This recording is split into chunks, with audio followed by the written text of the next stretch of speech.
Bom dia, a paz de nosso Senhor e Salvador Jesus Cristo.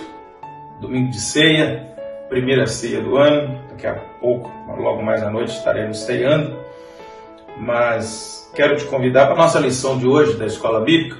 Semana passada nós vimos o salvo e seus bens. Hoje a lição fala sobre o salvo e o mundo. Seu relacionamento, como é que esse relacionamento deve se desenvolver. A revista é essa que está sendo apresentada e um resumo introdutório do autor que eu separei para você diz assim: para amar e servir ao mundo em que vivemos, precisamos conhecê-lo, conhecendo também a nós mesmos, para que não venhamos a projetar no mundo as características resultantes da nossa formação e de nossos preconceitos, em lugar de tudo aquilo que a palavra de Deus nos ensina. Precisamos ter uma visão de mundo bíblica, mas ao mesmo tempo dentro de um contexto aprovado social também. O autor separou 3 tópicos para trabalhar essa questão do salvo e o mundo. E o primeiro tópico que ele nos chama a atenção é a questão da proximidade e do distanciamento. Ou seja, tem que haver as duas coisas. Tem que haver proximidade com o mundo, mas também tem que haver distanciamento. Pastor, que coisa complicada. O autor nos chama a atenção para a oração que Jesus faz em João capítulo 17, mais conhecida como a oração sacerdotal. E nos versos de 14 a 15 é dito assim no Evangelho de João, no capítulo 17. Dei-lhes a tua palavra, e o mundo os odiou, porque não são do mundo, assim como eu não sou do mundo. Não peço que os tire do mundo, mas que os livre do mal. Então aqui Jesus já deixa claro de que maneira que esse relacionamento deve acontecer. Não como pessoas do mundo, mas também não como pessoas fora do mundo. Ele disse, não os tiro, mas que os livre do mal. Então nós precisamos desenvolver essas duas vertentes. Uma vertente de proximidade e ao mesmo tempo de distanciamento dentro desse relacionamento. No capítulo 17, ainda no verso 11, ele nos apresenta essas duas coisas. E eu já não estou mais no mundo, mas eles estão no mundo. E eu vou para ti, Pai Santo, guarda em teu nome aqueles que me destes, para que sejam um assim como nós. E o outro texto já é João 17,16, não são do mundo, como eu do mundo não sou. Então, o autor nos chama a atenção que é preciso que nós vejamos bem de perto, e ele diz, há coisas que você tem que olhar de perto, mas há coisas que você tem que dar uma recuada para você ver o todo, a perspectiva completa. Ele diz, é mais ou menos desta maneira que nós devemos nos relacionar, é mais ou menos dessa maneira que nós devemos nos comportar. E aí ele faz a seguinte pergunta, o que significa não pertencer ao mundo? E ele mesmo responde, significa que ele não pode ditar as normas da nossa vida. Por quê? Porque nós estamos debaixo de um outro senhorio. Nós servimos ao Senhor. Aí eu acrescento uma nota por minha conta. Primeiro, a igreja não pode funcionar como uma comunidade isolada. A igreja não pode se cercar de suas doutrinas de tal forma que ela se isole do mundo. Isso não é possível num mundo desenvolvido e civilizado como nós vivemos. Mas também, ao mesmo tempo, não pode existir aquela ideia de uma parceria com esse sistema, onde adaptações possam ser feitas para favorecer uma relação amistosa e confortável. Porque é essa a proposta dessa união, pois nós sabemos que no curso ético bíblico, os valores que o mundo hoje defende não são os valores que a Bíblia nos orienta. E assim nós precisamos então ter todo esse cuidado. E isso é bem lembrado lá em Romanos, capítulo 12, versículo 2. E não sedes conformados com este mundo, mas sede transformados pela renovação do vosso entendimento, para que experimenteis qual seja a boa, agradável e perfeita vontade de Deus. Quando o texto diz não sede conformados, claramente o original da palavra não tome a forma do mundo.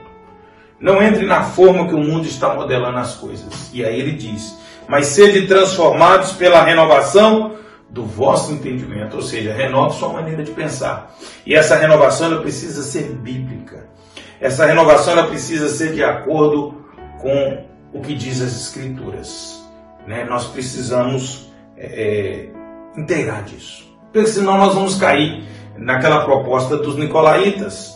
E os nicolaítas, em suma, diziam que um pouco de mundo fará bem à igreja. Porque a igreja vai se disfarçar, a igreja vai se misturar e vai livrar-se da perseguição. E a chave para a doutrina dos nicolaítas, a base, são os falsos profetas e os falsos apóstolos.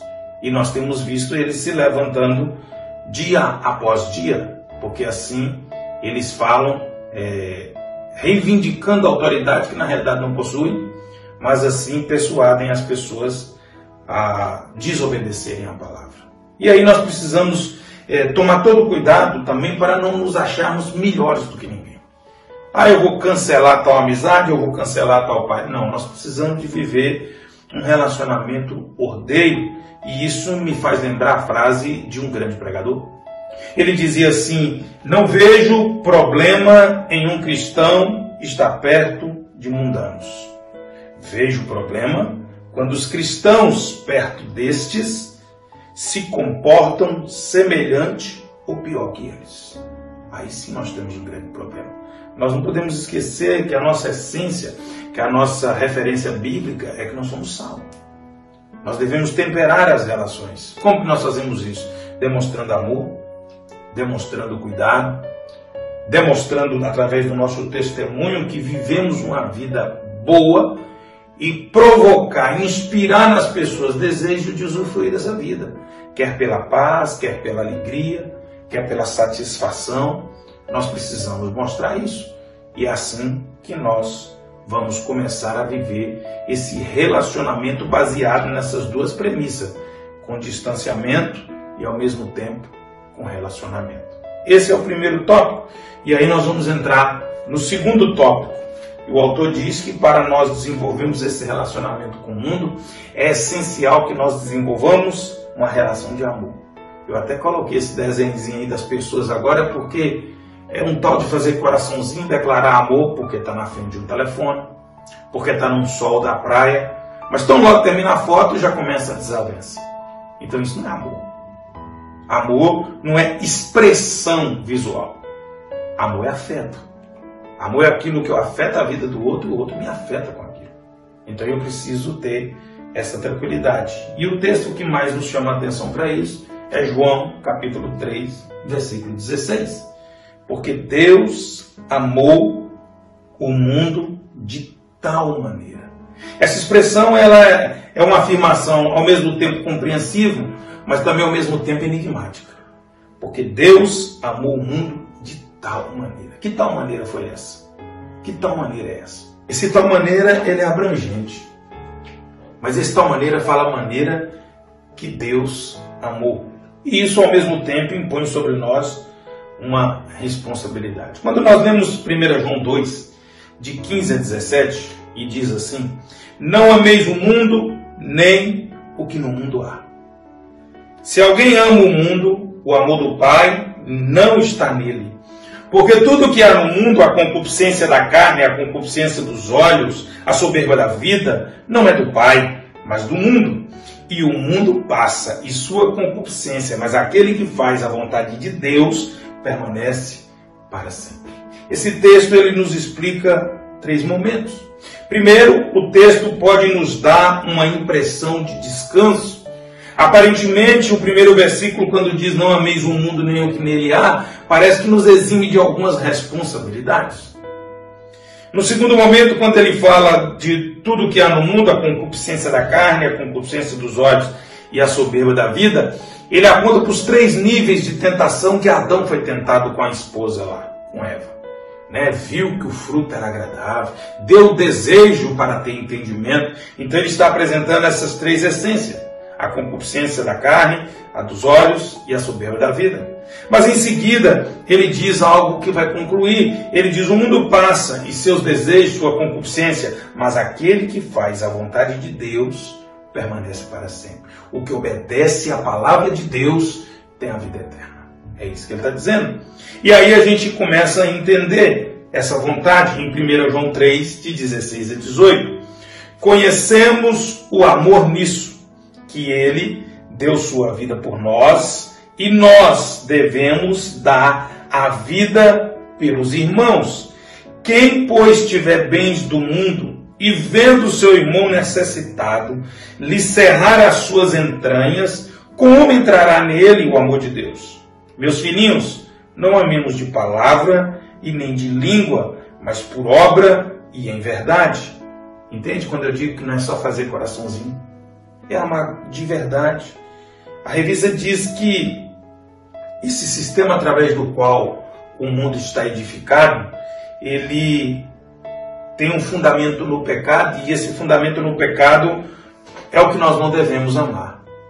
A vingança, o ódio, o rancor, a pagar na mesma moeda, fazer a pessoa pagar um pouco. Não, a Bíblia não diz isso aqui. A Bíblia diz que nós devemos amar, e se temos como socorrer o aflito, socorramos.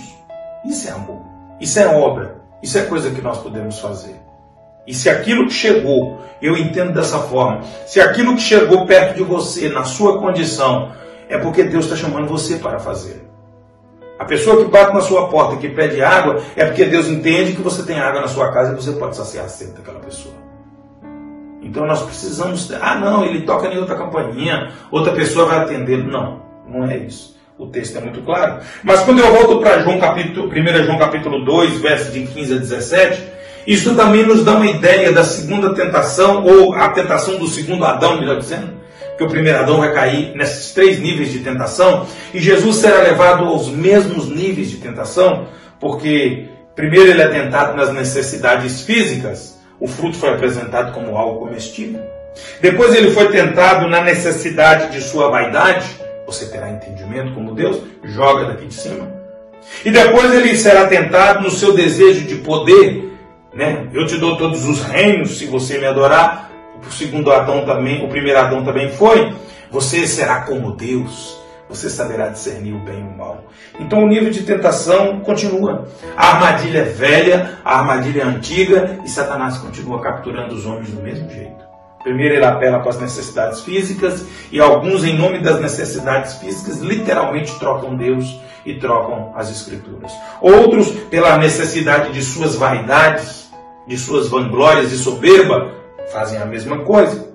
E outros, na sua busca de poder, eles também fazem a mesma coisa. E aí eles comprometem o terceiro nível que o autor nos apresenta, que nós devemos desenvolver nesse relacionamento com o mundo. Que nível é esse, pastor? O terceiro nível é o nível de serviço. E eu fiz questão de colocar para você aí um soldado prestando contingência. Porque nós temos que entender que o serviço é uma missão. O soldado diz que ele recebe uma missão. Nós também temos uma missão dada pelo nosso Senhor. E o autor nos chama a uma leitura cuidadosa do Evangelho de Marcos, no capítulo 10, nos versos de 35 a 45. E nós faremos essa leitura. E aproximaram-se dele Tiago e João, filhos de Zebedeu, dizendo: Mestre, queremos que nos faça o que te pedimos.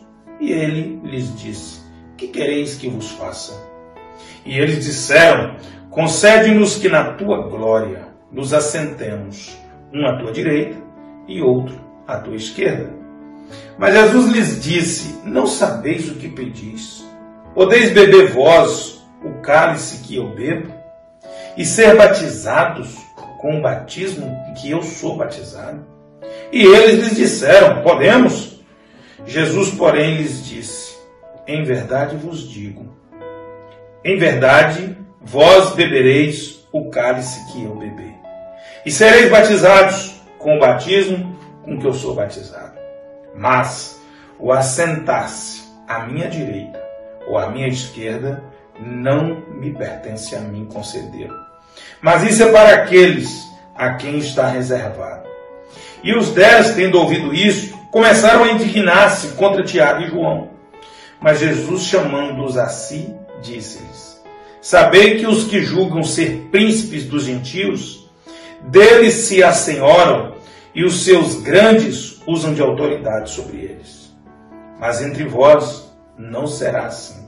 Antes, qualquer que entre vós quiser ser grande, será vosso serviçal.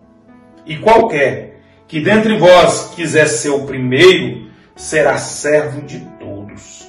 Porque o Filho do Homem também não veio para ser servido, mas para servir e dar a sua vida em resgate de muitos. Qual era o problema desses dois discípulos? Eles queriam servir, mas eles queriam ser recompensados e eles queriam a proeminência. Eles queriam destaque no reino. Jesus então vai explicar com todo cuidado para eles, mas vai deixar claro para eles uma coisa: os valores do reino do Senhor são bem diferentes dos valores desse reino que eles estão querendo, ou que eles estão caminhando nele, que é o reino do mundo. E ele deixa claro uma coisa: a ideia dos que pertencem a outro reino é servir, não ser servido nesse reino. Essa semana eu recebi um artigo que dizia que o grande pregador Charles Spurgeon foi convidado pela rainha da Inglaterra na sua época para ocupar um cargo de chanceler. E quando procurado por um mensageiro, um emissário da rainha, ele disse que agradecia o convite, mas ele não podia descer da sua alta posição. O emissário ficou indignado e disse: rapaz, como é que você vai descer? Você vai ser chanceler da rainha da Inglaterra. E ele disse: eu sei, mas o reino dela vai passar. O reino dela não vai durar a vida toda. O reino que eu sirvo é maior e é eterno. E eu vou pertencer a ele para sempre. É por isso que eu não posso descer. Então nós precisamos de entender e nós precisamos de viver o valor que o reino de Deus tem para a minha vida e para a sua vida. Porque esse problema ainda existe. Há pessoas que querem servir no reino, mas com esses projetos de grandeza, ou com essa visão de supremacia e proeminência, e fatalmente eles vão fracassar. Em João 13, de 1 a 11, que é a sugestão do autor que nós leamos, eu não vou ler, mas é aquele episódio em que Jesus lava os pés dos seus discípulos. E vai acontecer todo o desenrolar ali, e no meio desse desenrolar, Pedro vai se objetar e dizer: não, de jeito nenhum, o senhor não vai lavar meus pés. Jesus fala: olha, se eu não lavar seus pés, você não vai ter negócio comigo. Ah, então me lava toda a cabeça aos pés. E aí Jesus vai dar a seguinte resposta para Pedro, nos versos 10 e 11 do capítulo 13 de João. Disse-lhe, pois, Jesus: aquele que está lavado não necessita de lavar senão os pés, pois no mais todo está limpo. Ora, vós estáis limpos, mas não todos. Porque bem sabia ele quem o havia de trair. Por isso diz: nem todos estáis limpos. Então a primeira coisa que nós precisamos entender é que para nós servirmos nesse reino, nós precisamos estar limpos. E aqui claramente, Judas não está limpo porque ele tem interesses no reino dessa terra. Ele está preocupado com dinheiro, ele está preocupado com valores, ele está preocupado de fazer um pé de meia, como muitos estão fazendo ainda hoje. E aí Jesus deixa claro que esses não estão limpos. Mas o que me chama mais a atenção, embora o autor não menciona, é a explicação de Jesus a respeito do que ele estava fazendo, que é a partir dos versos 12. Diz assim: depois que lhes lavou os pés e tomou as suas vestes e se assentou outra vez na mesa, disse-lhes: entendeis o que vos tenho feito?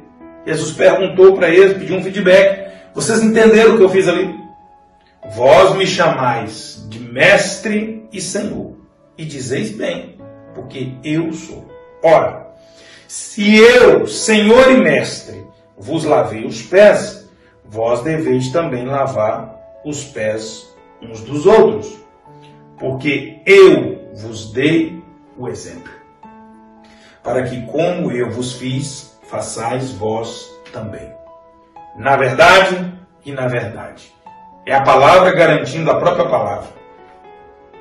Na verdade vos digo, não é o servo maior do que seu senhor, e nem o enviado maior do que aquele que o enviou. Se sabeis essas coisas, bem-aventurados sois, se as fizerdes. Então veja o que Jesus está dizendo. Primeira coisa, nesse reino, nós transmitimos a mensagem pelo exemplo, não é pela palavra. Ele disse, eu dei exemplo, então vocês devem fazer. E aí ele vai afirmar uma coisa, a verdade afirmando a verdade. Ele vai dizer, o servo não é maior do que seu mestre, também do que o seu senhor. Mas também o que é enviado não é maior do que aquele que enviou. Não é porque Jesus chamou você para o ministério que você vai achar que você está igual a ele. E aí ele diz assim, se vocês sabem fazer essas coisas e as fizer, vocês serão bem-aventurados no que vocês fizerem. Esse ato nos mostra que nenhum serviço é humilhante no reino do Senhor. O que Jesus fez lavando os pés dos discípulos é se colocar no perfil do servo mais simples da casa. Era o que era desprovido de qualquer talento, ou era alguém que eles tinham por condenado e lavando os pés ele já carregava os pecados das pessoas. E Jesus então está fazendo isso também, porque é ele que vai carregar os pecados do mundo. Mas Jesus se coloca numa condição simples e humilde, provando para os seus discípulos que ele, o mestre, ele, o Senhor, não tem nenhuma dificuldade de fazer as coisas simples. Mas o que me chama a atenção ainda mais é que o que ele diz nos versos 42 e 45 do Evangelho de Marcos, do capítulo 10. Jesus os chamou e disse, vocês sabem que aqueles que são considerados governantes das nações as dominam, e as pessoas importantes exercem poder sobre elas. Não será assim entre vocês. Pelo contrário, quem quiser tornar-se importante entre vocês, deverá ser servo. E quem quiser ser o primeiro, deverá ser escravo de todos. Pois nem mesmo o Filho do Homem veio para ser servido, mas para servir e dar sua vida em resgate de muitos. Eu tornei a ler em outro evangelho, o texto que eu li agora há pouco de João, para você entender o quanto isso impactou a vida dos discípulos. E quando eu leio esse texto de Marcos aqui, que é diferente da narrativa lá em João, Marcos colocou esse dito de Jesus imediatamente antes do seguinte ocorrido. Termina o verso 45 e agora, a partir do verso 46, Marcos vai nos contar a história de Jesus chegando em Jericó e encontrando justamente o cego Bartimeu na beira do caminho. E toda aquela história, o cego sabe que é Jesus, e aí o texto nos diz nos versos 47 e 48, quando ouviu que era Jesus de Nazaré, começou a gritar, Jesus, filho de Davi, tem misericórdia de mim. Era um grito pelo Messias. Era um grito pelo Salvador prometido. Sabe o que o povo fez? Aqui diz que muitos o repreendiam para que ficasse quieto. Cadê o amor? Cadê o serviço? Mas ele gritava ainda mais, filho de Davi, tem misericórdia de mim. Alguns pregadores gostam de enfatizar que Bartimeu deu um salto, que Bartimeu jogou a capa, e que a capa era a sua casa, e que a capa era a sua grande proteção. Eu não discordo deles, mas para mim o mais maravilhoso está nos versos 51 e 52 agora. É quando Jesus olha para Bartimeu e diz para ele assim, o que você quer que eu lhe faça? Sabe o que é isso? É dar voz àquele que não der ouvido. É dar voz àquele que quando quis falar foi repreendido. É dar voz aos esquecidos. É dar voz aos condenados, porque Bartimeu era um condenado. Bartimeu teve os seus olhos furados para que ele não tivesse aspirações políticas como seu pai pretendeu e foi morto. E Bartimeu teve os seus olhos perfurados para que se visse de exemplo para todos os demais. Ele era um rejeitado. Ele era um punido, um condenado, um excomungado do império. E agora Jesus está dando voz a esse homem. Isso é amor. E perguntou-lhe Jesus. O cego respondeu, mestre, eu quero ver. O cego não disse Jesus. O cego sabia com quem ele estava falando. Muitas vezes, querido, nós precisamos dar voz às pessoas. E agora olha que coisa tremenda. Vá, disse Jesus, a sua fé o curou. Que fé foi? A fé que acreditou no Messias, Jesus, filho de Davi. A fé que acreditou no Mestre e se curvou diante dele. E imediatamente ele recuperou a visão. Já é tremendo. Mas o mais importante vem agora. E seguia a Jesus pelo caminho. Quando a igreja souber se relacionar com o mundo, se distanciando do mundo da maneira correta, não com preconceito, não com outras formas de segregação. Quando a igreja exerceu o amor no padrão que Deus nos ensinou, quando a igreja praticar o serviço que se espera dessa igreja, ela vai conseguir fazer com aquele que era rejeitado, com aquele que era condenado, tenha um encontro com o Salvador e se torne discípulo do Salvador e siga Jesus pelo caminho. Querido, nós não podemos ter a falha de pregar o Evangelho só para aquele de alta posição, como alguns falam. Já pensou a conversão dessa pessoa? Quanto não entrará nos cofres da igreja? Pensando dessa forma, querido, ninguém pregaria para o apóstolo Paulo. Mas olha o tanto que esse homem fez. Precisamos pregar o Evangelho a toda criatura. E isso a igreja só vai fazer e só vai cumprir se ela souber se relacionar com o mundo, no amor e no serviço, que o Senhor deixou as regras prescritas na sua palavra. E assim, querido, almas e almas serão acrescentadas na congregação dos santos. Que Deus abençoe a sua vida, que Deus derrame graça sobre a sua vida. Quero orar com você e quero lembrá-lo mais uma vez que hoje nós temos ceia do Senhor. Se você não pode ir, prepare pão, suco de uva aí na sua casa. Acompanhe a celebração nas transmissões no grupo, no Instagram ou através do YouTube. Se você vai no templo, não, pastor, dessa vez eu quero cear no templo, não esqueça de agendar lá, dá seu nome, marque lá para você ir e vamos congregar e cear nesse domingo. Amém? Deixa eu orar por você. Deus Todo-Poderoso, Deus de misericórdia, nós rogamos agora que a palavra do Senhor, que foi ministrada nessa manhã, possa penetrar em nossos corações e que nós estejamos dispostos a fazer o que Jesus fez, ordenando e orando por nós, ali em João 17, que nós possamos nos relacionar com o mundo sem nos envolver com o mundo, mas em amor e em serviço, Senhor Deus, para que todo aquele que queira, Senhor Deus, se entregar, conhecer o Salvador, possa fazer parte desse grande rebanho e servir nessa maravilhosa seara. É no nome santo e é no nome glorioso de Jesus que nós oramos nessa manhã. Amém? Bom domingo, até logo mais à noite, em nome de Jesus.